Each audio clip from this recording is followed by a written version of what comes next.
అదే RTV app వార్తల్ని క్షణాల్లో చదివే అవకాశం ఉంటుంది. ఒక న్యూస్ పేపర్, ఒక టెలివిజన్ ఛానల్ మీ చేతుల్లో ఎప్పుడు ఉంటాయి. ఈరోజు రాష్ట్ర వ్యాప్తంగా కూడా హనుమాన్ జయంతి ఉత్సవాలు కూడా కొనసాగుతున్నాయి. ఈ నేపథ్యంలో కూడా ఉమ్మడి మహబూబ్ నగర్ జిల్లాలో ఉన్నటువంటి ఆలయాలు కూడా ఈరోజు ఉదయం నుంచి కూడా హనుమాన్ జయంతి వేడుకలు రంగరంగ వైభవంగా కొనసాగాయని చెప్పుకోవచ్చు. ఈ నేపథ్యంలో మహబూబ్ నగర్ పట్టణంలో ఉన్నటువంటి రామ మందిర్ చౌరస్తా దగ్గర కూడా బజరంగ దళ విశ్వ హిందూ పరిషత్ ఆధ్వర్యంలో కూడా ఈరోజు ర్యాలీ కార్యక్రమం నిర్వహించడం జరిగింది.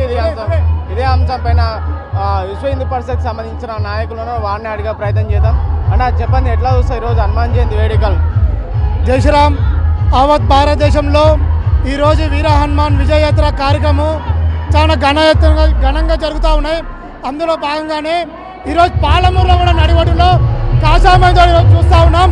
వీర హనుమాన్ విజయయాత్ర హిందువులను ఏకతాటి మీద తీసుకొచ్చి ఈ హిందువుల మీద జరుగుతున్న దాడులను అరికట్టడానికి హిందూ సమాజాన్ని ఏకం చేసి ఈరోజు కాసామయం చేస్తూ ఉన్నాం.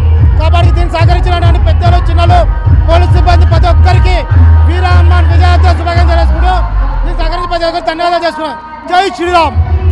ఈరోజు మహబూబ్ నగర్ పట్టణంలో ఉన్నటువంటి హనుమాన్ జయంతి వేడుకలు కూడా విజయయాత్ర కూడా కొనసాగుతుంది. ఈరోజు చూస్తున్నాం మనం హనుమాన్ సంబంధించిన ఏదైతే విజయయాత్ర కూడా విశ్వ హిందూ పరిషత్ కార్యకర్తలు కూడా భారీ ఎత్తున కూడా తరలి వచ్చారు. ఈ నేపథ్యంలో కూడా ఎలాంటి అవంచన జరగకుండా పోలీసు మధ్యలో కూడా విజయయాత్ర కూడా ఘనంగా కొనసాగుతుందని చెప్పుకోవచ్చు. వీడియో జర్నలిస్ట్ నర్సింగరెడ్డితో రామకొండ, ఆర్టీ, మహబూబ్ నగర్. మరిన్ని వీడియోస్ కోసం ఛానల్ ని సబ్స్క్రైబ్ చేయండి. లేటెస్ట్ అప్డేట్స్ కోసం వాట్సాప్ ఛానల్ ని ఫాలో అవ్వండి. ఆ లింక్ డిస్క్రిప్షన్ లో ఉంది.